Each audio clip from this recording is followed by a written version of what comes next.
News, सच जरूरी है। दर्शकों नमस्कार, मैं हूं निशांत भाई। आज मैं आपको जो चीज़ बताने वाला हूं, जो खबर बताने वाला हूं, कल मैंने नाना पटोले इनके निवास स्थान से जो खबर की थी और कहा था कि नाना पटोले कैसे इस राज्य के मुख्यमंत्री बनेंगे, क्योंकि कांग्रेस जो चुनाव लड़ रही है वह यूपी में चुनाव लड़ रही है। शरद पवार की जो एनसीपी पार्टी है उसके साथ और उद्धव बाला साहेब ठाकरे का जो शिवसेना है, ये ऐसे तीन पार्टियां मिलकर महाराष्ट्र में चुनाव लड़ रही है। और ऐसे में साकोली की जनता को नाना पटोले कोई मुद्दा, चुनावी मुद्दा न होने की वजह से केवल नाना पटोले अपनी साकोली विधानसभा की जनता को बता रहे थे कि वे मुख्यमंत्री बनेंगे।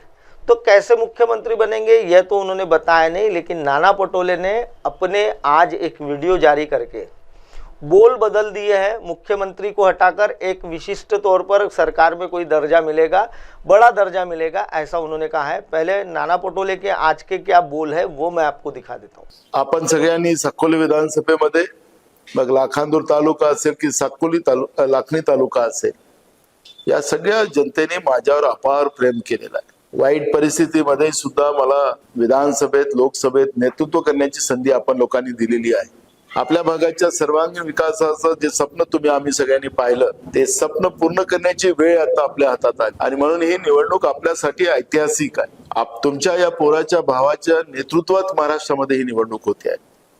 याचाच अर्थ उद्याच्या सरकारमध्ये तुमच्या या पोराला आणि भावाला एक मोठी भूमिका मिळेल आणि त्याचा फायदा आपल्या भागातल्या सगळ्या जाती धर्माच्या लोकांना त्या ठिकाणी प्राप्त होणार आहे। मला विश्वास आहे की ही निवडणूक आमच्यासाठी एक आगळी वेगळी ऐतिहासिक, कालपर्यंत आम्ही आमदार आणि खासदार निवडून देतो, तर यावेळेस आम्ही राज्याच्या या सरकारमध्ये। तो दर्शकों देखा आपने, नाना पटोले के बोल बदल गए हैं। कल मेरा सवाल था नाना पटोले से कि वो मुख्यमंत्री कैसे बनेंगे। अब आपको दर्शकों बता दूं, पिछली बार के चुनाव में आखिर हुआ क्या था। पिछली बार के चुनाव में पहले तो आपको ये दिखा देता हूँ, ये वीडियो देख लीजिए। पैसे कोणाचे आहेत रे? पैसे माहित नाही। हां, पैसे कोणाचे? मारा नहीं प्लीज तेरे को सवाल पूछ रहे उसका जवाब देना। तुझे तेवढे सारे पैसे जे बापाची कमाई आहे ते। काय नाव तुझं? प्रवीण लोह्या सर। लोया? कुठल्या गावच्या? कुठल्या गावाचा? तुगावदे। कुठे आहे? नरखेड तालुक्यात। नरगोड। इथे काय करून राहिला साकोलीमध्ये? कोणाचे पाकिट वाटून राहिलाय? हे पाकिट कोणाचे आहेत? कोणाचे पाकिट आहेत? 1000 रुपये, 2-3 हजार रुपये कोणाचे आहेत? सांग कोणाचे आहेत? मारू नका सर प्लीज। अरे तो बता रे, सवाल का जवाब दे रे। मारू नका। सरळ प्रश्नाचं उत्तर द्या, कसं मारणार आहे? हां, सरळ प्रश्नाचं उत्तर द्या ना मग। काय बोलणार सांगा। कोणाचे पैसे आहेत हे माझेच आहे। अच्छा, इथे काय लिफाफ्यात असे पैसे वाटणार? याचे एक हां, तुझे कसे काय लिफाफ्यामध्ये कसं वाटून राहिलाय? काय कोणाला वाटून राहिलाय? हे कास्तकारात झालं। इस वीडियो में परिणय फुके के यहाँ से गाड़ी निकलती है पोस्ट ऑफिस के पीछे से, और अचानक कांग्रेसी जो कार्यकर्ता है वो गाड़ी को पकड़ते हैं और उसमें रुपए मिलते हैं। रुपए मिलने के साथ साथ जब ये सारा जो वाकया आपने देखा है, इस वाकया में रुपए मिलते हैं और रुपए मिलने के साथ साथ हाथापाई हो जाती है, और हाथापाई होने के बाद ये विषय थाने पहुंच जाता है। पुलिस आती है, पुलिस की मध्यस्थी होती है। इसके बाद दर्शकों आपको बता दूं कि इसके बाद क्या हुआ था। जैसा कि अभी आपने देखा कि इसके बाद एक घमासान होता है। नाना पटोले के कार्यालय पर कुछ हमलावरों ने हमला किया होता है। हमला करने के बाद नाना पटोले के जो निकटवर्ती यानी उनके जो भतीजा है उसको इंजरी होती है और उसे तत्काल अस्पताल में भर्ती किया जाता है और वहाँ से उसे नागपुर के लिए इलाज के लिए भेज दिया जाता है। ये हुआ था पूरा घटनाक्रम, और इसी की सिंपैथी की लहर में परिणय फुके ने उस समय अपना एक स्टेटमेंट जारी किया हुआ था। वो स्टेटमेंट भी आपको मैं दिखा देता हूँ। कल मेरा भाई नितिन फुके ये साकोली के घर से खाना खा के अपने रहते स्थान पे पैदल जा रहे थे, तब उनको पीछे से, ये जो पुल है वहां पे पीछे से एक स्कॉर्पियो आई।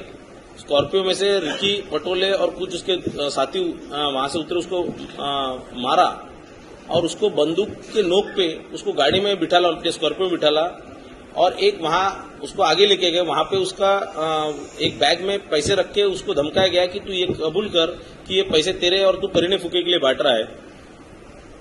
और दूसरा, उसके बाद थोड़ी देर बाद उनने नाना पटोले जी को वहां बुलाया। नाना पटोले जी भी और अपने 5-10 समर्थकों के साथ वहां आए। उनके पास भी हथियार थे, बंदूकें थी, और उनने भी उसको फिर बंदूक की इस पे ये बोलने पे बाध्य किया कि ये पैसे परिणे फुके के और ये परिणे फुके के माध्यम से वो बांट रहे।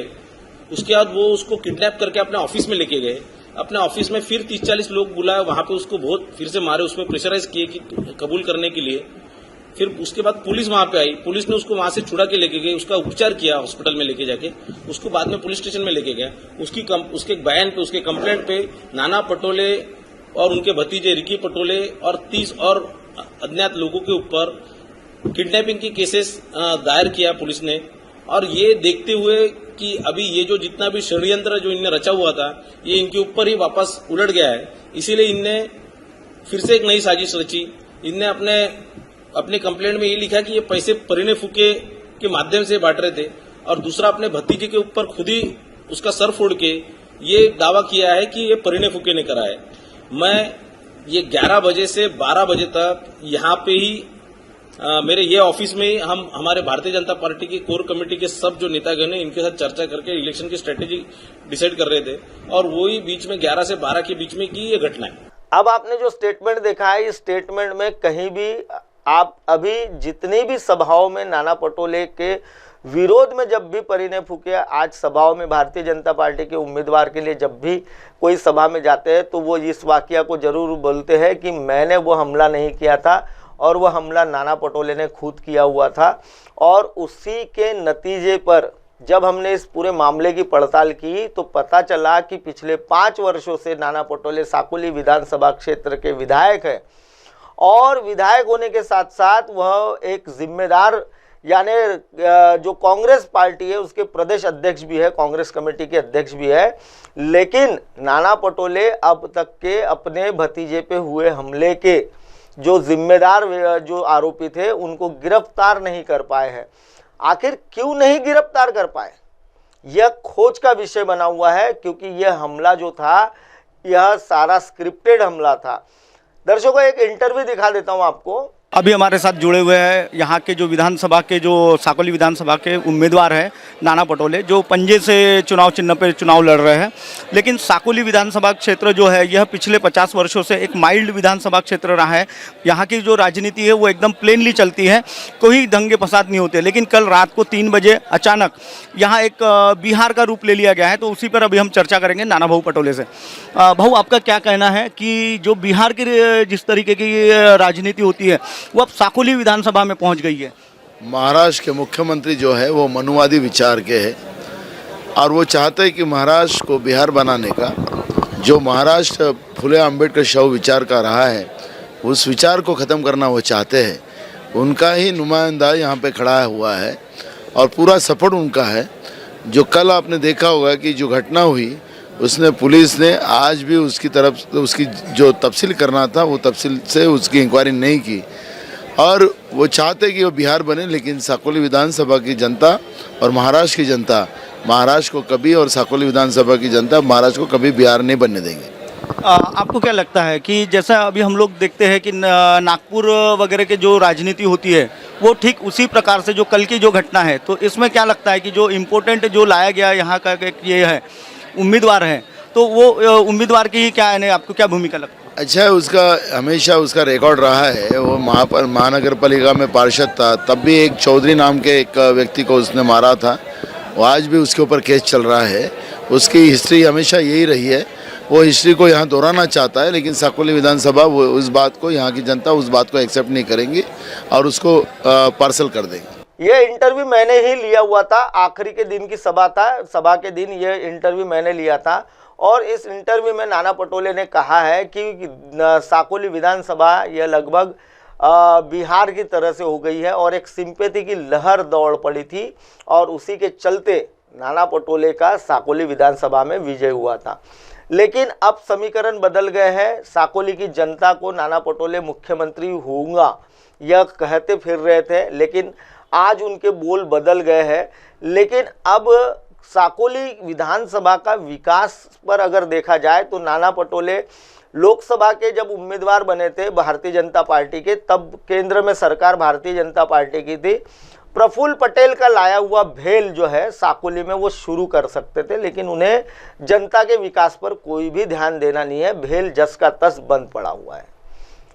रोजगार के बारे में अगर नाना पटोले से बात करते हैं तो एक भी रोजगार इंडस्ट्रीज नाना पटोले ने आज तक के साकोली विधानसभा क्षेत्र में, लाखनी में या लाखांदूर में कहीं भी इंडस्ट्रीज खोली नहीं हुई है। केवल और केवल जनता को गुमराह करने का काम करते हैं। नाना पटोले पर यह आज का मैं एपिसोड आपको दर्शकों इसलिए बता रहा हूं कि नेताओं की सच्चाई क्या है, नेता किस तरीके से अपने आप को जनता के सेवक कहते हैं और जनता की सेवा करने की बजाय खुद की सेवा करते रहते हैं। आज दर दर भटक कर नेता वोट मांगते हैं और जब यही जनता उनके दरवाजे पर अपना कोई काम लेकर जाती है तो सिर्फ फ़ोन घुमाते हैं और फ़ोन पर बताते हैं अधिकारियों को, जनता के सामने बताते हैं कि काम कर देना चाहिए, काम हो जाना चाहिए, लेकिन बाद में खुद ही ये अधिकारी को बोलते हैं रहने देना यार, मैंने तो डांट दिया था तुझे। तो दर्शकों फिलहाल वक्त हो चला एक ब्रेक का। ब्रेक से लौटने के बाद देखिएगा मेरे साथ गोपाल अग्रवाल का आपको गोंदिया का हाल बताऊंगा और विनोद अग्रवाल का आपको हाल बताऊंगा। बने रहिए MNS न्यूज़ पर। नमस्कार, मैं हूं Abhishek Bachchan. Keep watching MNS news. आप देख रहे हैं MNS न्यूज, सच